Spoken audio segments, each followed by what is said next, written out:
Hi everyone, thanks for watching Live Citizen. Who is Yoani Sanchez? Why has she won several important journalism awards? And why is the Cuban government trying hard to keep her quiet? Her feisty and often courageous blog, Generation Y, gets more than 1 million hits from around the globe every month.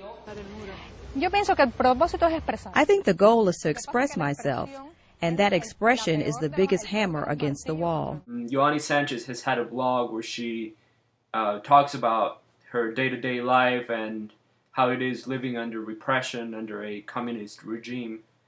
And the Cuban government has tried many things in order to keep her quiet. And this week, the government denied Sanchez permission to travel to New York to receive a journalism prize from Columbia University. Here's what Columbia University said about Yoani Sanchez and the rationale for having awarded her this prestigious International Journalism Prize. Quote, "In barely 2 years, her weekly blog, Generation Y, has put the rest of the world in touch with Cuba, at least digitally. Buying a few minutes here and there on one of the few internet-connected computers available to Cubans in Havana, quickly downloading and emailing her written and video comments to devoted supporters. Most other countries would be proud of having such an honor bestowed upon one of their citizens. Still, Raul and Fidel Castro didn't let Yoani Sanchez go to receive the award, and so Sanchez had to record a video from Cuba." Unfortunately, I can't be with you all tonight at the Maria Moores Cabot Prize ceremony. I do regret it. However, I've grown accustomed to the idea that I cannot leave my country. Throughout the past year, I've requested permission to travel on various occasions. We Cubans are like small children who need father's permission to leave the house. And in the case of the little girl named Yoani Sanchez, the personal and social price I've paid for posting my views of the world and of my reality has condemned me to immobility.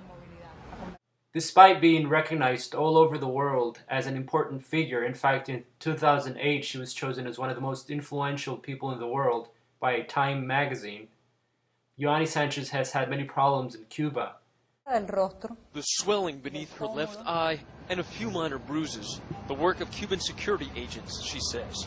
On her way to a march against violence, Sanchez says she and fellow bloggers were stopped by 3 men in Havana's Vedado district. They threw me in the back seat of the car upside down, she said. Then a very strong man placed his knee on my chest and I couldn't breathe. CNN couldn't confirm from an independent source whether the beating had taken place or who was to blame. In Cuba, of course, there are no independent parties. What is true and what is known is that the Cuban regime has historically blamed anyone who has spoken against them within the island or even outside the island as CIA intruders or part of an evil underground plot to bring down the revolution of the people. This has been the argument of the government for decades, she said, to classify people who don't support it. Anyway, since I was a little girl, I heard that when someone is critical of the government, they are a CIA agent. Something really interesting took place after the beating. Yoani Sanchez had sent questions to President Obama a few months ago, asking him about foreign policy and Cuban and American relations. Well, he hadn't answered back to her, and she thought that maybe she was never going to get an answer from the president. However, after the beating, she did get answers from President Obama.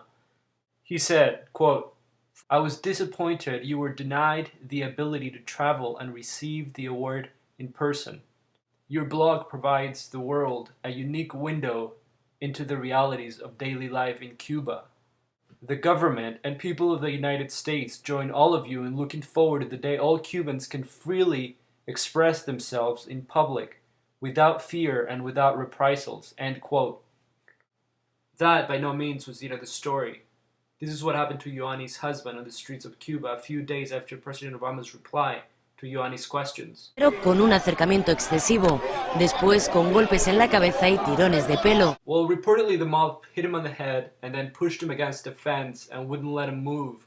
Después de sufrir este acoso, le han metido en un coche y le han abandonado lejos. And he says that after that, some men came, put him in a car, and took him away outside of the city and dropped them off. I think Yoani Sanchez has become an important and symbolic figure for people who are aiming at breaking free from state repression by using technology. Anyway, thanks for watching, and I hope you have a good night.